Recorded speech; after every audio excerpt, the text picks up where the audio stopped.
Amen. Découvrir les facettes de l'amour de Dieu. C'est notre sous-thème que nous commençons aujourd'hui. Découvrir les facettes de l'amour de Dieu. Nous sommes dans le grand thème qui est les choses simples, faciles, mais qui sont essentielles. Essentielles pour toi, essentielles pour moi. Et dans ces choses, nous avions commencé la première série d'enseignements autour de l'amour de Dieu. Et dans cette série de l'amour de Dieu, nous avions abordé le premier sous-thème qui parlait du premier amour. Le premier amour. Et nous avions eu à prendre toutes ces semaines pour parler autour du premier amour. Le premier amour qui est l'amour de Dieu. Le premier amour qui n'est pas le premier zèle que nous avons quand nous venons en Christ. Non. Nous avions pris le temps à parler de l'amour, à expliquer l'amour, sinon à résumer la définition de l'amour sur la nature de Dieu. L'amour, c'est la nature de Dieu. Parce que nous n'avons pas de termes, des expressions pour pouvoir définir l'amour de Dieu. Et quand nous parlons de l'amour de Dieu, nous disons toujours que les hommes peuvent avoir, pour ne pas dire qu'ils ont l'amour, les hommes ont l'amour. Mais quand nous parlons de Dieu, nous ne parlons pas de Dieu qui a l'amour, mais de Dieu qui est l'amour. Donc quand nous parlons de l'amour, au niveau des hommes, l'amour constitue le caractère. Mais quand nous parlons de l'amour pour Dieu, Dieu n'a pas un caractère qui s'appelle amour. Parce que le caractère peut changer au fil du temps. Le caractère de quelqu'un peut changer à la suite des choses qu'il a eu à rencontrer dans sa vie. Mais quand nous parlons de l'amour de Dieu, l'amour constitue la nature de Dieu. Bien-aimés, ce sont de vérité et de révélations. Si vous ne prenez pas le temps à les écrire, moi je vais beaucoup regretter. Et j'ai du mal en tant que messager de cette bonne nouvelle à répéter les choses que j'ai enseignées toutes ces semaines. Moi-même, je ne sais pas ce que je dis. Parce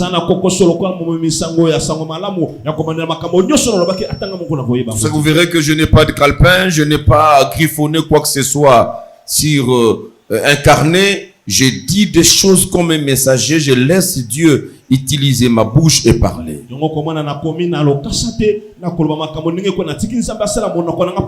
Et je suis en train d'analyser la pertinence, la profondeur de ces révélations et que je m'auto-évaluais pour dire pendant 30 ans et plus que je suis dans les choses de Dieu. Je suis en train de comprendre l'amour de Dieu autrement que maintenant.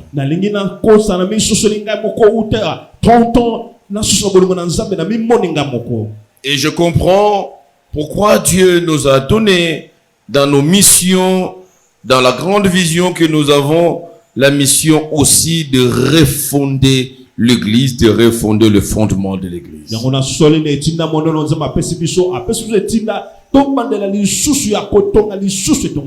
Ça fait mal parce que je me dis, bon, finalement, nous nous sommes égarés depuis tous ces temps, toutes ces années, et nous avions interverti l'ordre de valeurs et qui est aujourd'hui la conséquence de la qualité de fidèles de brebis que nous avons à l'église. Et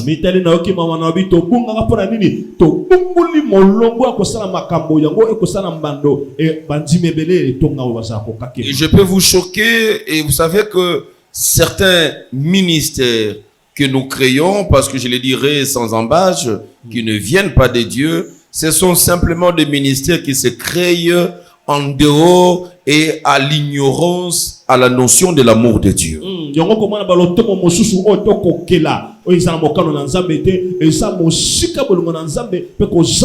La compréhension de l'amour profond de Dieu vous fera voir le ministère lié au combat spirituel comme une aberration. L'amour, voilà pourquoi je suis en train d'insister sur cette série d'enseignements. Mettez-les à profit, suivez-les avec engagement. Bien-aimés, votre façon de voir Dieu, votre façon de concevoir les choses de Dieu va changer et ça changera beaucoup de choses dans vos vies.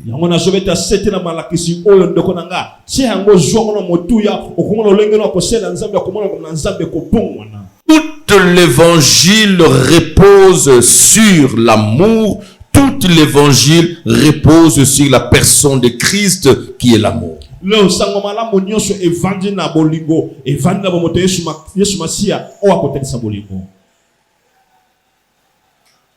Le message d'amour est christocentrique. Repose sur Christ. Il n'y a personne d'autre qui peut s'appeler, se comparer, se faire amour pour devenir amour. Non, non.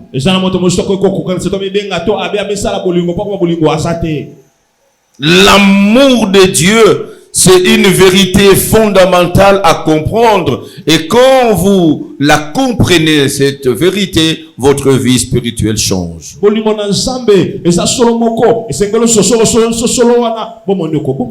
Et vous savez, aujourd'hui, même, je ne sais pas plus ça les doctrines ou les approches, même des guerres au niveau de l'Église, autour de certaines thématiques, simplement sont liés à l'ignorance à cette notion de l'amour de Dieu.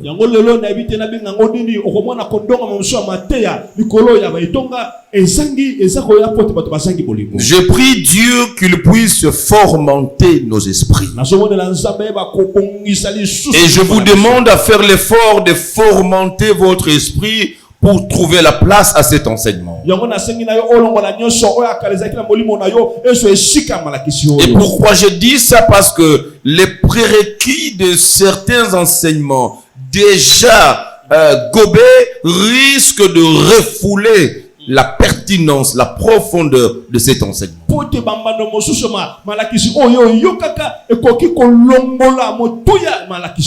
Et tellement que nous nous sommes égayés dans notre propre turpitude d'ignorance et que certaines vérités aujourd'hui risquent d'avoir des lacunes pour être acceptées.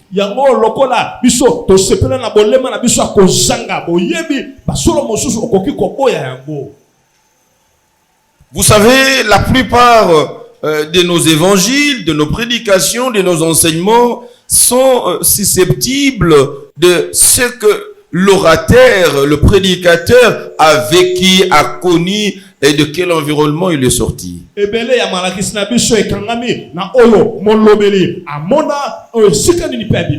Que voulez-vous attendre d'un prédicateur qui sort d'une famille qui a eu beaucoup de problèmes spirituels, de sorcellerie, de combats et qu'on sort, son enseignement, écoutez, ne sera qu'autour de ça. Sa prédication, il va l'asseoir naturellement. Là, ce n'est pas l'inspiration de Dieu, mais c'est ce que j'appelle la conséquence, l'influence de l'environnement sur les ministères.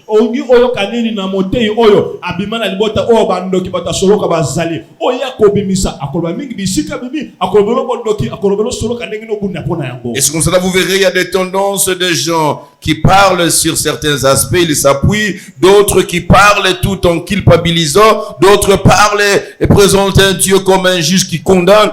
tout ça, vous verrez que c'est lié de là où nous sommes sortis. Nous sommes influencés par notre environnement.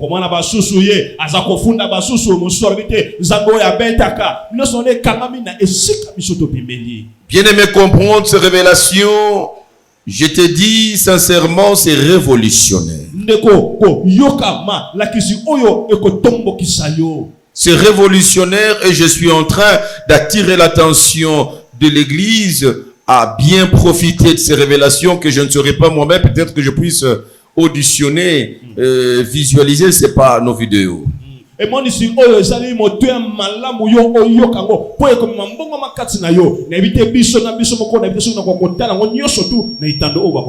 ne sais pas si c'est un défaut ou une qualité, mais c'est comme cela que je suis. J'ai du mal à revenir sur un thème et le présenter de la même manière parce que quand je parle, je suis vraiment une bouche qui est prêtée à Dieu et c'est Dieu qui parle. Je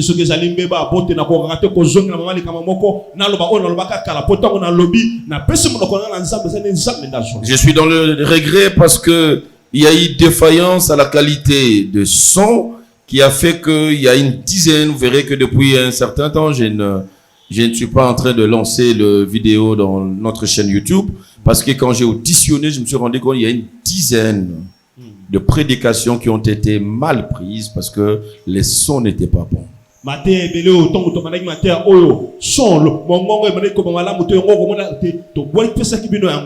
Il faut profiter des enseignements que vous recevez. Vous avez l'église et une chaîne YouTube. Il faut toujours profiter, même quand vous êtes absent. Dommage, parce que ce n'est pas notre culture. Mais ça devait l'être. Quand vous ratez même un culte, il faut vite chercher ces cultes dans la chaîne pour se mettre au parfum.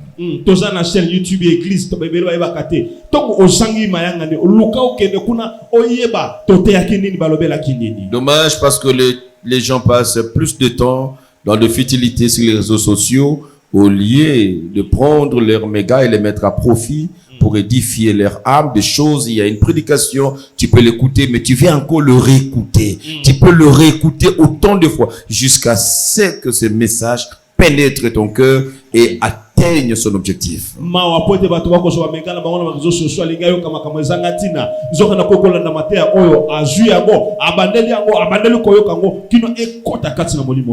Découvrons ensemble et pendant ces quelques séances que nous aurons les facettes de l'amour de Dieu.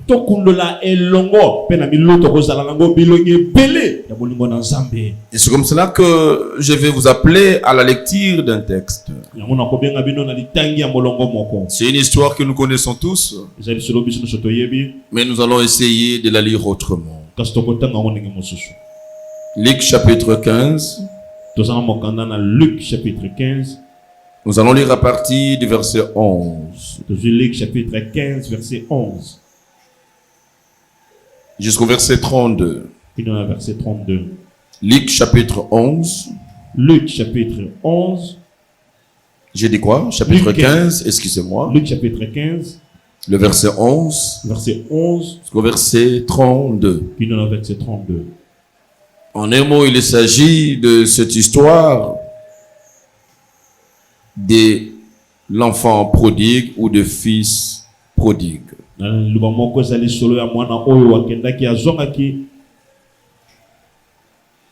je veux que tout le monde ait sa Bible. J'ai parlé la dernière fois que je voudrais voir tout le monde avec sa Bible manuelle. Je ne sais pas si c'est déjà fait. Je vais vérifier les jours qui vont venir. Je ne vais plus perdre le temps. Nous devons entrer dans le vif de notre sujet. Faisons la lecture. Vous restez assis parce que j'avais déjà commencé à prêcher. Nous allons faire la lecture en restant assis et lentement. La Bible dit ceci. Il dit encore, un homme avait deux fils.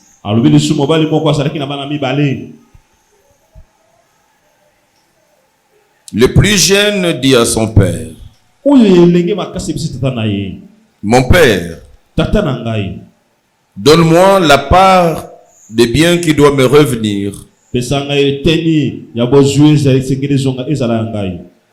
Et le père leur partagea son bien. Déjà ici, il faut comprendre qu'il s'agissait de deux fils. Deux fils, mais un seul père. Et le plus jeune demande à son père d'avoir la part de son héritage. Et la Bible dit que le père partagea son bien. Donc le bien appartenait au père. Et il va partager à ses enfants, il partage, il donne la part qui revenait au plus jeune. Peu de jours après, le plus jeune fils ayant tout ramassé, parti pour un pays éloigné, où il dissipe son bien en vivant dans la débauche. Et très souvent, quand on reste dans le pied du Père, c'est souvent et aussi quand on n'a pas encore quelque chose.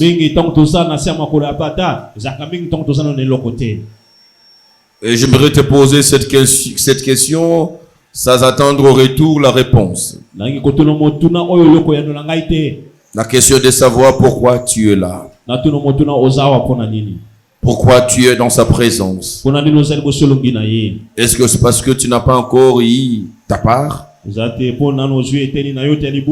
que les jours où tu en auras, il te sera difficile d'être là. Le fils a eu sa part. Quand on est béni, quand Dieu nous fait du bien, quand le Père nous donne ce dont nous avons besoin, vite il y a une conséquence naturelle qui arrive. L'homme a besoin de bien jouir de sa richesse. Et la première des choses, malheureusement, il s'éloigne de son Père. Il s'éloigne de la source qui lui a donné ses biens. Et quand il part loin, qu'est-ce qui arrive quand on donne le dos à Dieu? Quand on donne le dos à Dieu, on embrasse le monde et toute sa débauche. L'argent, il y en a. On se saoule comme l'on veut. On se saoule comme l'on veut. Et on se suit comme bon nous semble. Et c'est ce que le jeune fils a fait. Lorsqu'il y eut tout dépensé, une grande famille survint dans ce pays.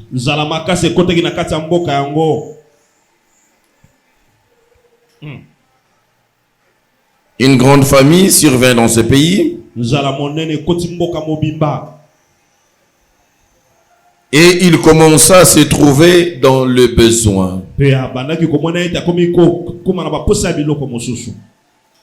La faim pouvait toujours exister et elle a existé peut-être avant déjà.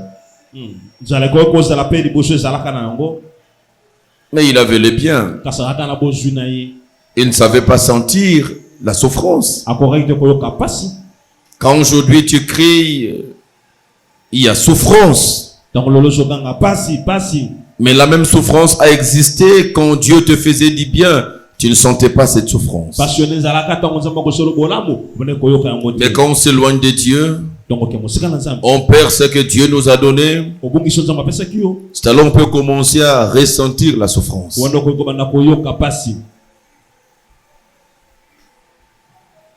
Il alla se mettre au service d'un des habitants du pays. Parce qu'il s'est éloigné de Dieu. La souffrance commence. Il s'est éloigné de son père. La souffrance commence. Il va aller se faire enrôler auprès d'un habitant. Lui dont le père est riche. C'est ce que le sage ne comprend pas.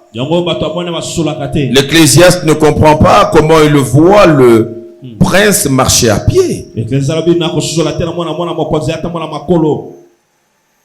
Celui dont le père était riche se retrouve dans un pays où il est seul, loin de la connexion de son père, et il va se faire esclave. Il devient esclave parce qu'il doit sauver sa peau.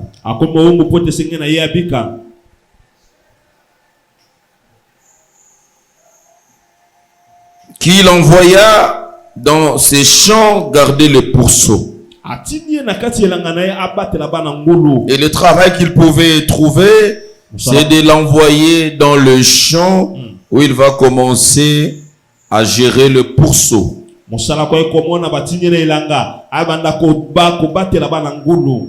savez, les pourceaux sont très sales. Dans la maison de son père, il pouvait garder les brebis.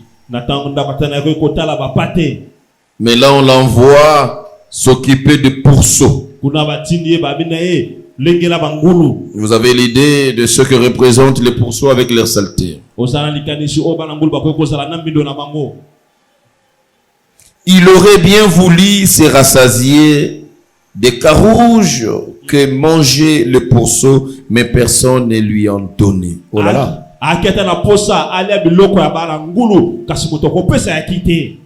Regardez le niveau de la détresse.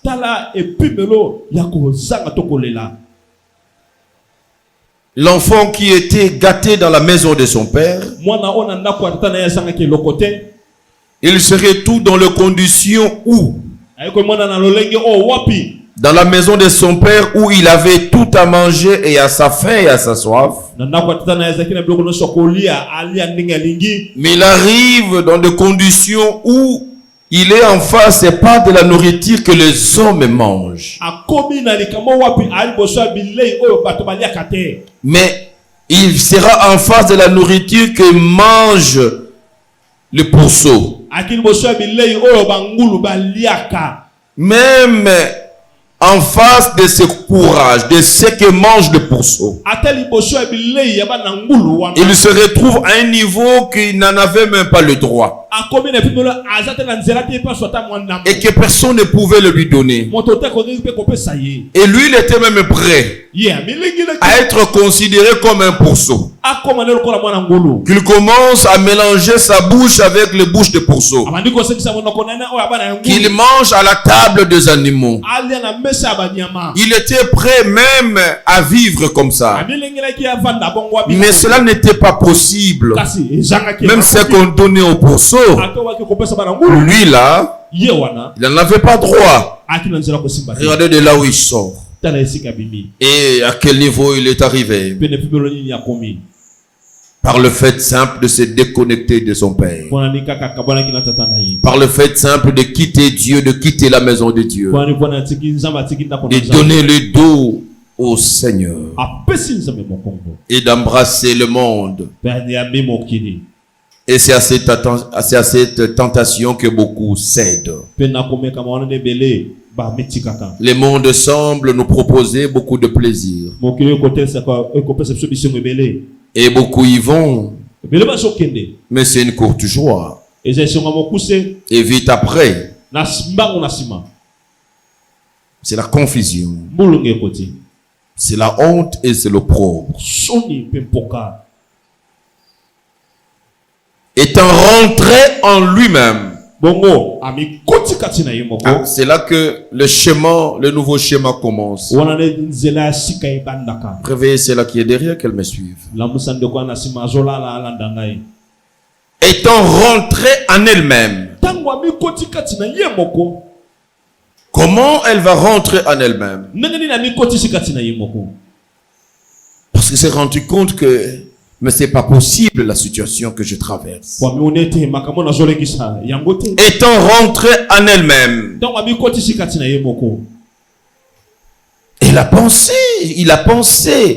ce qui s'est passé chez son père.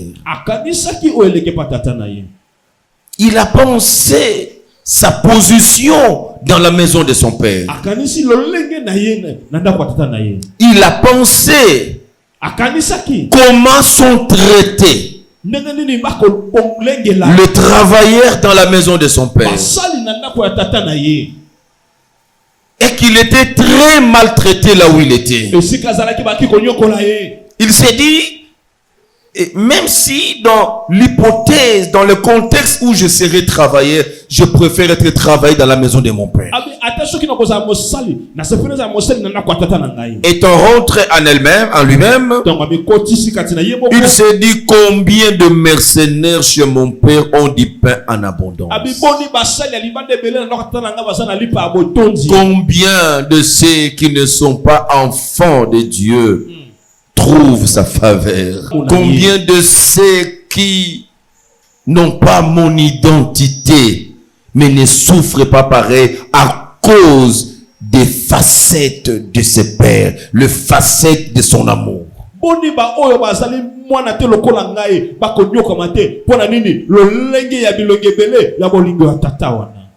Et moi ici je meurs de faim. Je me leverai, j'irai vers mon père. Écoutez ça. Et je lui dirai, mon père, j'ai péché contre le ciel et contre toi. Je ne suis plus digne d'être appelé ton fils. Traite-moi comme l'un de tes mercenaires. Vous voyez l'approche. Vous voyez la perception des hommes. Quand nous nous retrouvons en difficulté avec Dieu, ce n'est pas Dieu qui change. Quand je parle de l'amour de Dieu avant de continuer le texte, j'ai parlé de deux choses qui caractérisent l'amour de Dieu. L'amour de Dieu est inconditionnel. Et la deuxième chose, l'amour de Dieu est immuable. Ça ne change pas. Laisse-moi te dire, Dieu ne tient pas le fouet pour toi. C'est ça l'explication et la compréhension de l'amour de Dieu. Qui fuit qui? Ce n'est pas Dieu qui fuit l'homme. C'est le péché qui fait fuir l'homme la présence de Dieu. Et qui est derrière le péché? C'est le diable. L'égarement, la perdition et la destruction. C'est le voleur, c'est l'œuvre du voleur. Le voleur ne vient que pour voler.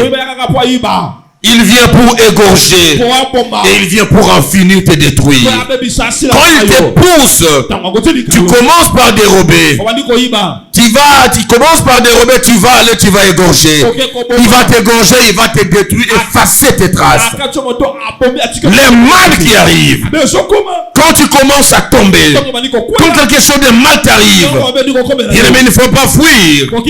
Je ne sais pas, j'ai parlé avec quelqu'un au téléphone hier.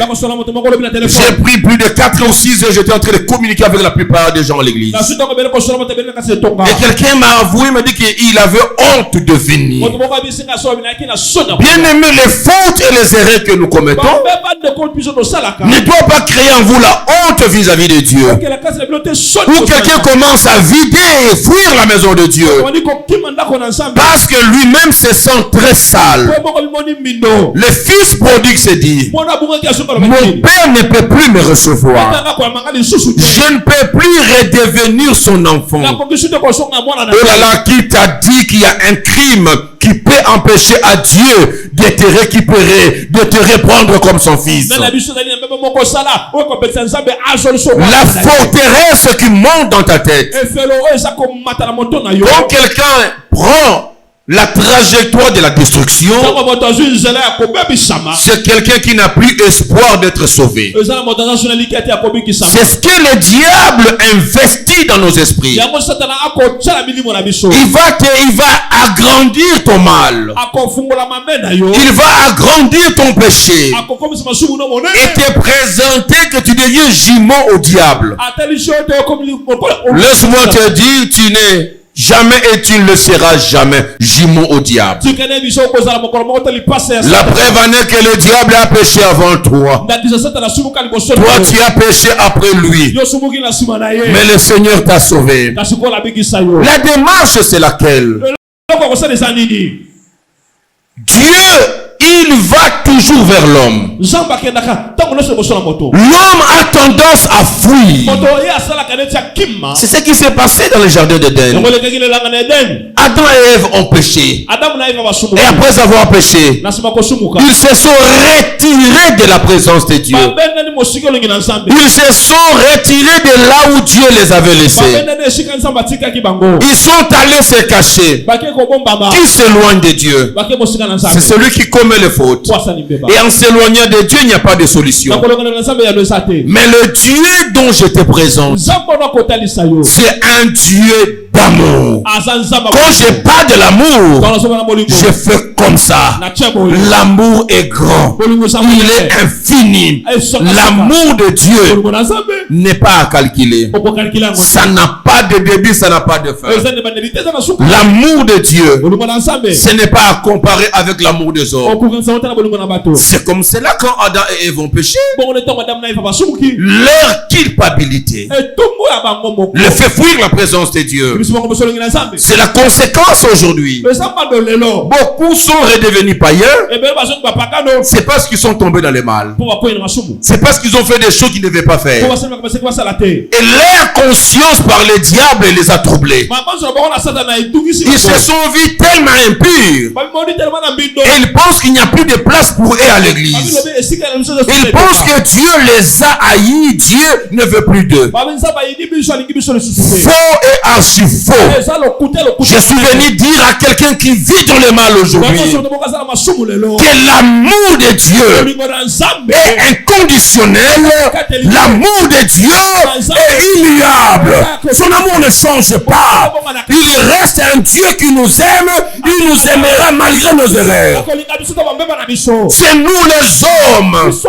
Nous n'avons pas la nature de Dieu. Les hommes ne supportent pas tout. Mais laisse-moi te dire, l'amour de Dieu supporte tout. C'est comme cela quand Dieu parle de l'amour, il dit l'amour, les caractéristiques de l'amour doit être l'amour qui supporte tout. Mais l'homme n'a jamais atteint la dimension de l'amour. Parce que la dimension de l'amour, c'est arriver à supporter tout. Mais nous n'arrivons jamais à tout supporter. L'amour de Dieu supporte tout. Supportera tout. Son amour ne changera jamais. Bien-aimés, ce ne sont pas tes bienfaits qui vont augmenter l'amour de Dieu vis-à-vis de toi. Et ce ne sont pas tes fautes qui vont diminuer l'amour de Dieu vis-à-vis de toi. C'est un amour immuable. C'est un amour sans condition. Il t'a aimé pendant que tu ne le connaissais pas. Ce n'est pas quand tu l'as connu et que tu as trébuché que son amour va changer. Fort et archi faux.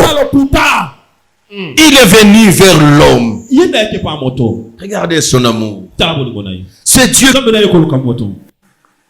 Et l'homme a fui.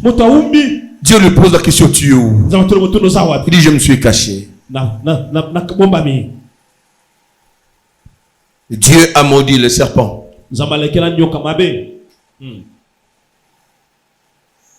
Il a maudit la terre. Est-ce qu'il a maudit Adam et Ève? Non. Quelqu'un m'a suivi? Ce n'est pas la terre qui a fait mal, maman. Mais Dieu vient. Regardez l'amour. Regardez l'amour de Dieu. Il n'a pas maudit. Il n'a pas maudit l'homme et la femme. Il ne peut pas maudire son propre fils. Il ne peut pas maudire sa propre fille. Dieu n'a pas maudit. Au contraire, en lieu et place de maudire, Dieu donne la prophétie à la femme. La prophétie qui va enlever son opprobre. La prophétie qui va enlever sa honte. Il dit, c'est vrai, tu es tombée femme. Le serpent t'a maudit. Mais je te dis, de ta postérité, le serpent sera écrasé. Que l'amour de Dieu, mes amis. Et Dieu va sortir l'homme et la femme du jardin. Pourquoi Dieu les sort du jardin? Parce qu'ils ont goûté la souffrance. Et Dieu ne voulait pas, après avoir mangé l'arbre de la connaissance du bien et du mal, l'homme va commencer à goûter au mal. Il va commencer à souffrir. Et Dieu ne voulait pas qu'il puisse goûter à l'arbre de l'éternité. Dieu ne voulait pas que la souffrance reste éternelle. Il va chasser l'homme et la femme. Il va mettre les anges pour protéger l'arbre de vie, l'arbre de l'éternité, pour dire que le mal, la souffrance ne restera pas toujours. Les ténèbres ne régneront pas toujours. Ça, c'est l'amour de Dieu. Que voulez-vous que je vous dise de l'amour de Dieu? C'est un amour grand. C'est un amour grand, mes amis. C'est nous les hommes qui chassons les autres hommes. C'est nous les hommes de Dieu qui n'arrivons pas à supporter les autres. Mais Dieu les supporte. Dieu continue à les aimer. Amen. L'amour de Dieu. Je ne l'ai jamais compris il y a 30 ans que je prêche. Je ne l'ai jamais compris de cette manière ici. L'amour de Dieu ne va pas t'amener à aller faire le combat spirituel. Si tu comprends les révélations de l'amour de Dieu, tu es le bien-aimé de Dieu. Le diable peut te rappeler tes racines. Il peut te rappeler tes sources. Mais il ne te rappellera jamais que tu es le fils bien-aimé de Dieu. C'est comme cela qu'il a parlé à Jésus. Il a dit, si tu es le fils de Dieu, le diable a refusé de lui rappeler que tu es le fils bien-aimé de Dieu, en qui il met sa confiance, il met son affection. Bien-aimé, tu dois recevoir les témoignages de Dieu. Dieu a déclaré sur Jésus, celui-ci, c'est mon fils bien-aimé. Jésus n'avait pas encore gagné une âme. Il n'avait pas encore multiplié les pères. Il n'avait pas encore guéri les malades. Pendant qu'il n'avait encore rien fait, il y a eu le témoignage. Il sort des eaux et Dieu fait un témoignage. Bien aimé, il y a un témoignage qui est sur sa vie. Sur ta vie, il y a un témoignage. Le diable sait. Quand il te regarde, tu te sous-estimes. Mais le diable voit sur toi. Il y a une déclaration de Dieu. Il y a un témoignage d'amour de Dieu. Mes amis, je suis le fils bien-aimé de Dieu. Laisse-moi te dire, tu es la fille bien-aimée de Dieu. Jésus était dans le temple et il a vu une femme courbée pendant 18 ans. Et là, il a regardé la femme. Elle était derrière, dans sa souffrance. Jésus a dit, celle-ci aussi, mais c'est une fille d'Abraham. Parce que là, tout se faisait allégeance à Abraham. Mais toi, tu n'es pas seulement fils d'Abraham. Tu es fils d'Abraham par la promesse d'Abraham. Mais toi, tu es fils de Dieu. À tous ceux qui l'ont reçu, à ceux qui croient en son nom, il leur a donné le pouvoir de devenir enfant de Dieu. Abraham était l'ami de Dieu. Il n'était pas fils de Dieu. Mais toi, moi, nous sommes des fils. Nous sommes des filles. Tu n'es pas n'importe qui. Est-ce que quelqu'un peut acclamer l'amour de Dieu? L'amour de Dieu. Oh, c'est formidable. Comprendre l'amour de Dieu, découvrir l'amour de Dieu va changer ton approche, va changer ta façon de voir les choses. C'est Dieu nous aime tellement. Pourquoi tu te retires de la présence de Dieu? Pourquoi tu as abandonné, tu as honte de qui et de quoi? L'homme, le fils prodigue, il avait honte. Il ne savait pas rentrer dans la maison de son père. Il s'est dit en lui-même, tu es en train de vivre ce que tu t'es dit en toi-même. Ce que tu t'es dit en toi-même, ce n'est pas ce que Dieu dit de toi. Le témoignage de Dieu sur toi, celui-ci est mon fils bien-aimé. Ça, c'est le témoignage de Dieu. Mais au lieu que toi-même, tu relayes ça, Jésus a vaincu le diable dans ses tentations. Quand le diable lui dit, tu peux changer le pain, le pierre en pain, il a dit, l'homme, il ne vivra pas de ce qu'il trouve sur la terre. L'homme ne vivra pas de ce que vous pensez de lui, qu'il a fait ou il n'a pas fait. Mais l'homme vivra de toute parole qui sort de la bouche de Dieu. Et pour son cas, quelle est la parole qui sort de la bouche de Dieu? Celui-ci est mon fils bien-aimé, en qui j'ai placé toute mon affection.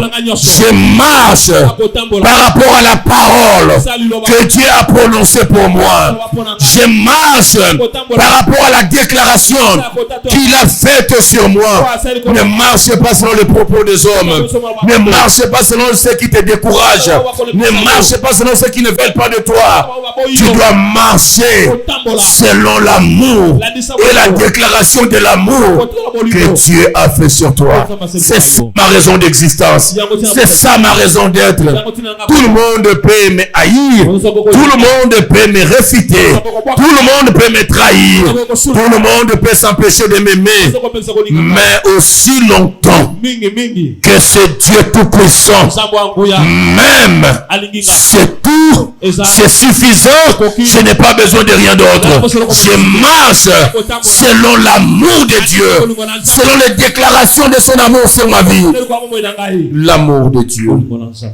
Découvrir les facettes de l'amour de Dieu. Découvrir ce que l'amour de Dieu représente pour toi. Tu ne vas pas te prendre à la légère. Tu ne vas pas te négliger. Si tu comprends ce que Dieu fait réellement pour toi. Quelqu'un me dit Amen. L'amour de Dieu, mes amis, c'est un amour sans pareil. Sans pareil. Étant rentré en lui-même, il s'est dit combien de mercenaires chez mon père ont du pain en abondance. Du pain en abondance. Le Seigneur est en train de dire, les oiseaux qui ne sèment ne moissonnent. Il ne manque pas de quoi manger. À combien plus forte raison? Toi, enfant de Dieu, à combien plus forte raison? Il ne manque de rien. Et comment toi tu peux manquer? Je me leverai. J'irai vers mon père. Ça, c'est le fils prodigue qui s'est dit lui-même. J'irai vers mon père.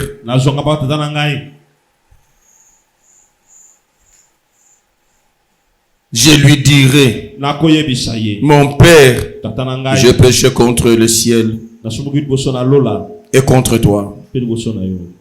Je ne suis pas digne d'être appelé ton fils. Traite-moi comme l'un de tes mercenaires. Tu vois la démarche de l'homme? La démarche de l'homme, l'homme pense que Dieu l'aime parce qu'il est saint. C'est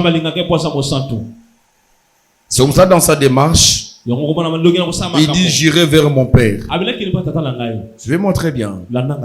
Et je lui dirai, j'ai péché contre toi.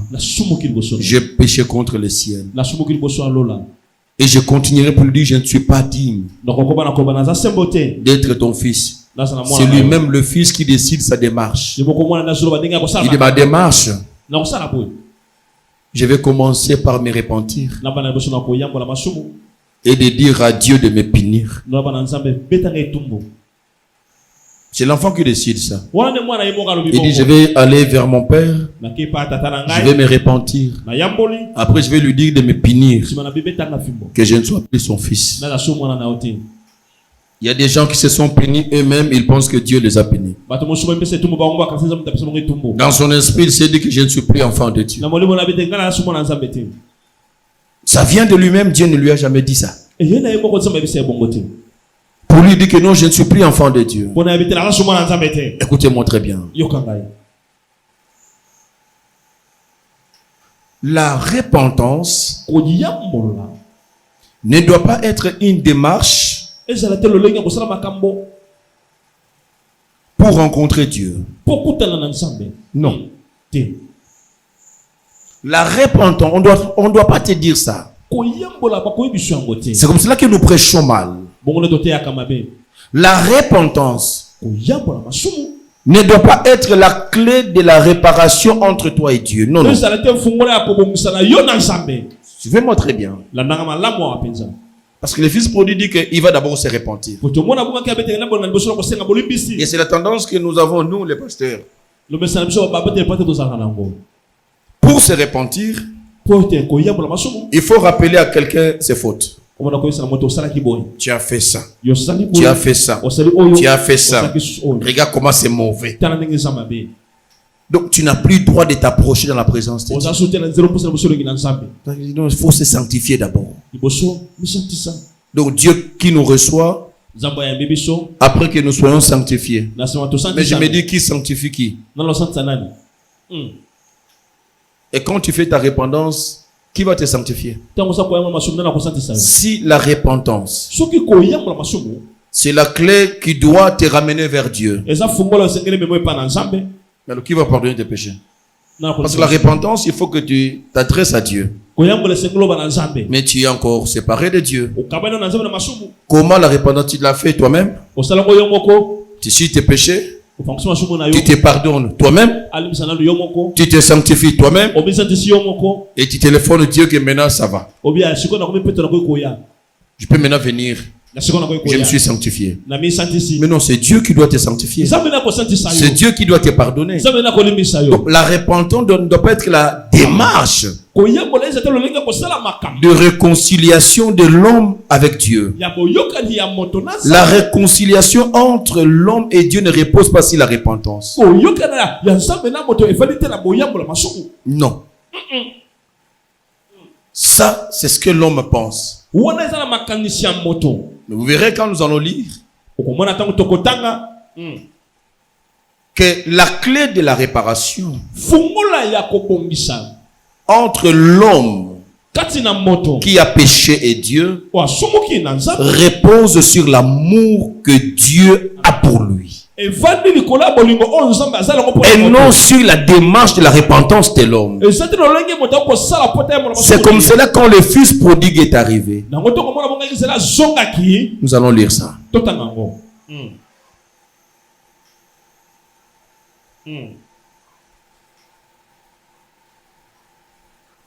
Le verset 20. Et il se leva, alla vers son père. Comme il était encore loin. Regarde maintenant, le père entre en action. Il a ses péchés. Il est encore loin. Qu'est-ce qu'on dit? Comme il était encore loin, son père le vit. Son père le vit. C'est là où j'ai dit, quoi qu'il en soit, quoi qu'il arrive, venez dans sa présence, que Dieu vous voie. Vous êtes criminel, viens dans sa présence, que Dieu vous voie. Vous n'avez pas besoin d'arranger avant de venir. Avec qui aller arranger avant de venir? Comme il était loin, le père le voit.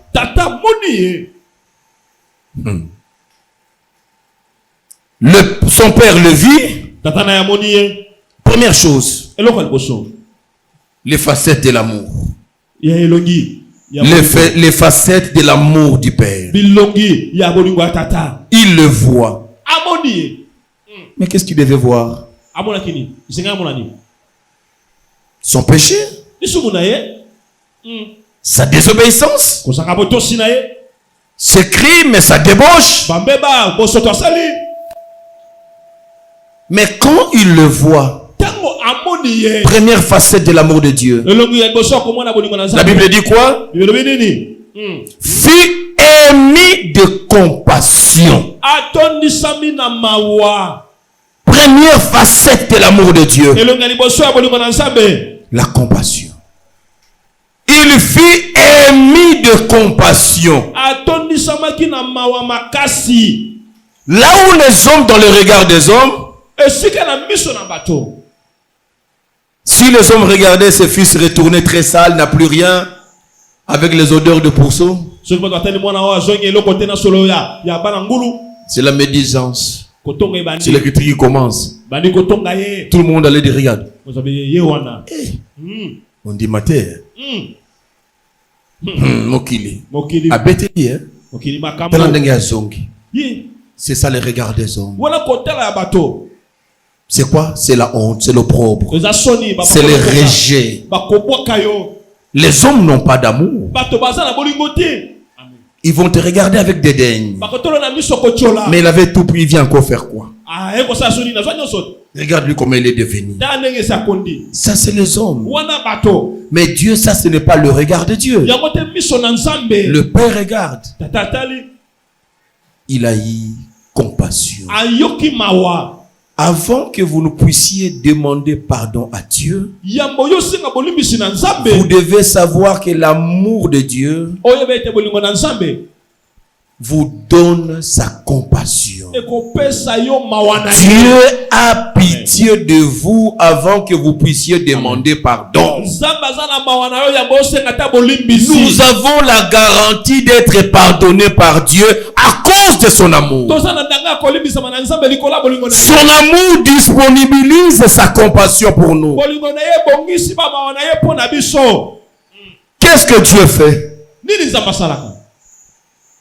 C'est lui qui voit le Fils. Peut-être que le Fils, les yeux sont bouillés, il ne voit même pas bien. Le Père voit le Fils. La Bible dit, il courut. Mais qu'est-ce qui se passe? Qui doit courir vers l'autre? Ce n'est pas un Père qui vous a tout donné. Et vous avez gâché. Quel est ce Père qui le fera? Même pas moi. Voilà pourquoi je n'ai pas l'amour que Dieu a. Mais Dieu voit son Fils. C'est Dieu qui va vers son Fils. C'est Dieu qui va, comme je dis, pour le cas d'Adam et Ève, c'est Dieu qui est venu. Et pour le cas du fils prodigue, tu ne chercheras pas Dieu, c'est Dieu qui viendra vers toi. Dieu va courir. Il court parce qu'il faut racheter le temps. Les jours sont mauvais. Le temps ne sera pas toujours disponible pour ton salut. Le Seigneur sait que tu dois être vite sauvé. Tu ne dois pas rester dans ces conditions-là. Le Père va courir. La manifestation de l'amour de Dieu. Les facettes de l'amour de Dieu. Il va courir.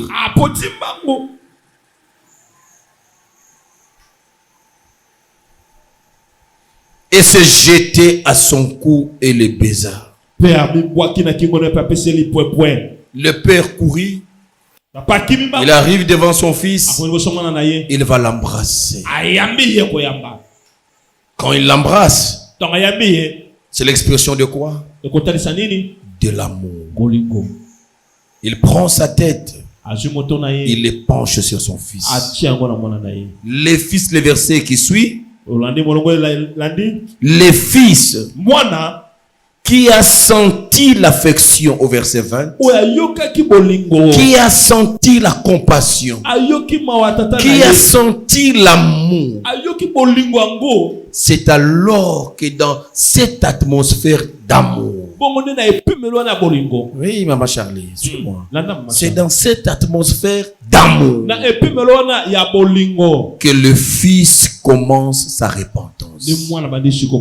Ah, vous aviez compris la démarche de la repentance? Ce n'est pas la repentance qui répare, qui rétablit la relation de l'homme avec Dieu. C'est d'abord l'amour de Dieu. Dans tes fautes, dans tes erreurs, dans ta saleté, l'amour de Dieu vient, il embrasse cet enfant qui sentait mauvais, qui sentait l'odeur de pourceau. Son père le serre dans la main. Son père lui communique l'amour. Quand l'enfant sentit, ah bon, malgré ce que je fais, papa m'aime toujours. Quand il sent l'amour de Dieu, c'est à ce moment-là qu'il fait maintenant la repentance. Il dit, papa, j'ai péché contre le ciel et j'ai péché contre toi. La repentance est une conséquence de la manifestation de l'amour de Dieu pour les hommes. Et sans cette compréhension, c'est ce qui fait que beaucoup fuient Dieu. Ils pensent que s'il vient devant Dieu, Dieu va les chasser. Il ne te chassera jamais. Si Dieu t'attend le bras ouvert, tu as gaspillé, tu as détruit, tu l'as trahi, ne te suicide pas.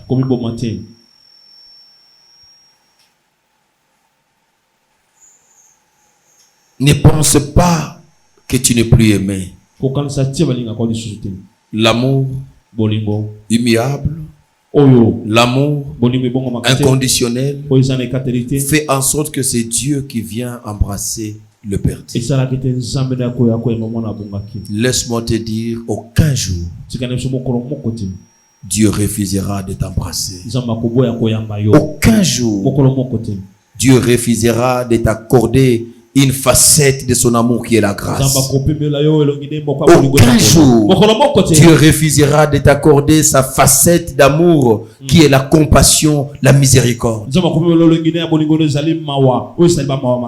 jour dans son amour il refusera de t'accorder sa grâce. Qu'est-ce qui suit? Le Père demande qu'on cherche une nouvelle robe, qu'on puisse revêtir à son fils, qu'on lui place un anneau, une nouvelle alliance, qu'on lui donne de nouveaux souliers, un nouveau zèle, qu'on lui donne, qu'on puisse égorger un veau gras, qu'on aille chercher pas seulement un veau, mais un veau de qualité. On va préparer, on va fêter entre toi et moi, qu'on se le dise honnêtement. On va fêter quoi? Son péché. On va fêter quoi? Ce qu'il a gaspillé. On va fêter quoi? Ce qui a fait que son propre frère n'a pas supporté. L'amour de Dieu, les hommes ne vont pas les supporter. Son propre frère, il revient du champ, il pose la question, mais j'attends la musique, je sens les danses des gens. Qu'est-ce qui se passe? Je n'ai pas laissé ça le matin. Il a dit non, ton frère qui était perdu, il est retrouvé. Et ton père a fait une fête. Bien-aimé, chaque fois qu'un perdu revient dans le bras d'amour de Dieu, il y a une fête qui est organisée pour lui. Et cette fête a été insupportable par son frère, qui commence à à l'acquiser. Moi, je marche bien. Je te crains. Je marche dans la sainteté. Regarde comment je me comporte. Regarde comment je parle. Regarde comment je marche dedans, je m'habille. Regarde comment je suis. Dis-moi, papa, quel est le jour où moi je t'ai offensé? Mais tu ne m'as jamais donné même un veau pour que je mange avec mes amis. Mais lui, c'est ça l'amour des hommes. L'amour des hommes, c'est la condamnation. Voilà pourquoi il y a des prédicateurs qui sont auprès du Père, qui n'ont que le message de condamnation. Non, Père, lui, regarde ce qu'il a fait. Il ne mérite pas il ne mérite pas la fête. Il mérite l'enfer. Ne prêchons pas l'enfer aux brebis de Dieu. Il faut leur prêcher l'amour qui les amènera à la fête. Nous ne sommes pas des prédicateurs de condamnation. Amen. Le fils aîné a condamné. Donc il ne mérite pas cette fête. Ce qu'il a fait, il ne mérite pas ça. Regarde-moi. Comment je marche toujours avec toi. Bien-aimé, il y a beaucoup de paraboles de Dieu qui a dit quand il a 100 brebis, si une seule se perd, les 99, nous ne constituons pas sa préoccupation. Il va aller chercher une brebis qui était perdue. C'est ça l'amour de Dieu. Quand tu penses que non, bon, moi, je ne sais pas si Dieu me connaît. Je suis venu te dire qu'il te connaît. Il te connaît par ton nom. Amen. La facette de l'amour de Dieu, c'est ce qui fait que nous les hommes nous pensons, mais Dieu vraiment, c'est ça. Ah, en tout cas papa, hein. En tout cas, non, c'est quelle patience. Dieu est patient pour que les voleurs se convertissent. Il est patient pour que les sorciers abandonnent leur sorcellerie.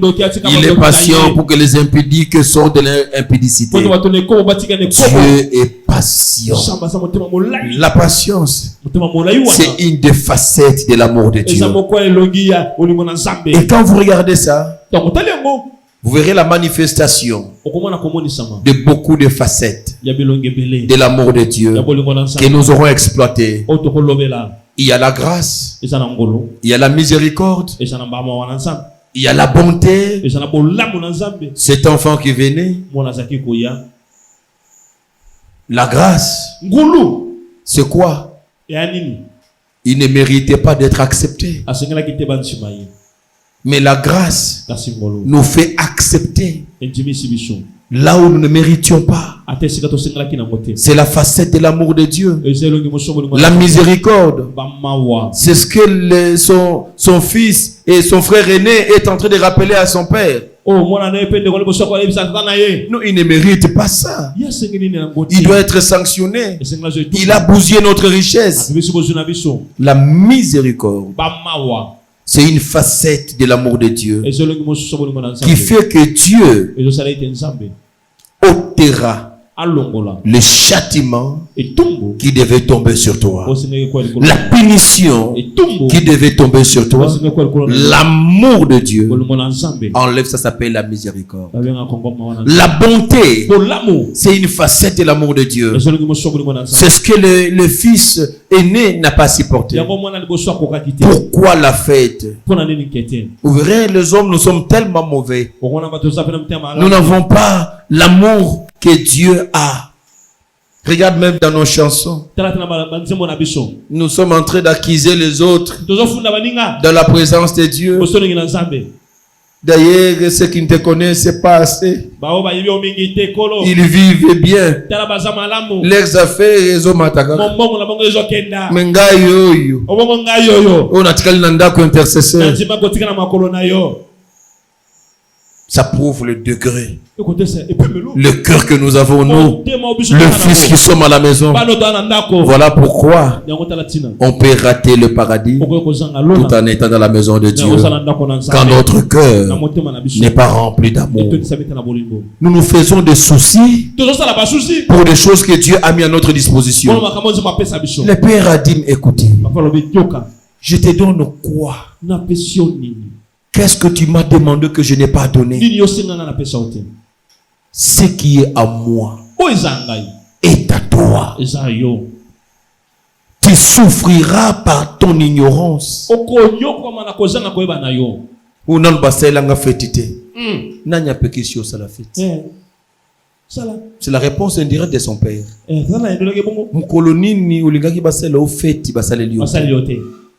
Tu as tout. Tout est à ta portée. Ce que tu veux faire, ce que tu veux porter, porte. Ce que tu veux manger, mange. Ce qui est à moi et à toi. C'est comme cela qu'on nous appelle les héritiers de Dieu, le co-héritier de Christ. Comment Christ peut être jaloux de nous? Non, mais nous sommes des co-héritiers. Il a dit, ce qui est à mon Père m'appartient. Et ce qui m'appartient, je vous le donne. L'amour de Dieu a beaucoup de facettes. Et quand vous le découvrez, vous allez cesser beaucoup de choses. Regardez un peu, même dans notre manière de prière.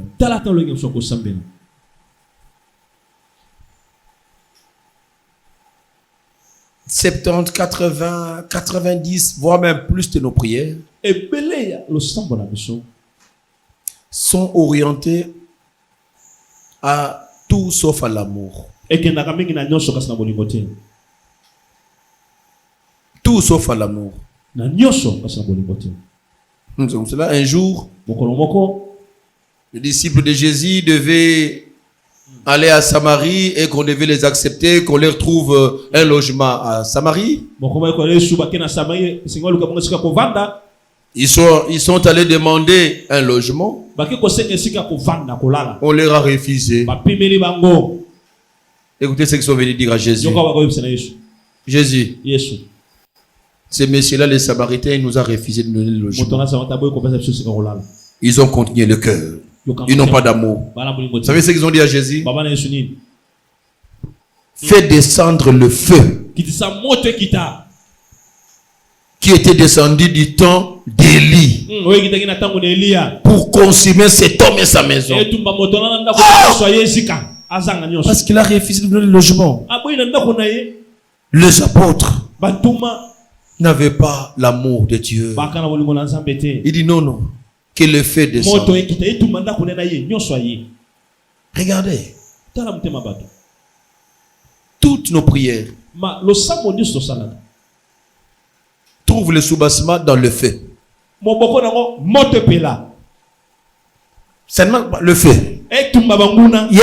Envoyez le feu. Voyez même nos prières. Bien, mais nous devons refonder les fondements de l'église. C'est pour ça que 90% de nos prières sont orientées vers les combats spirituels.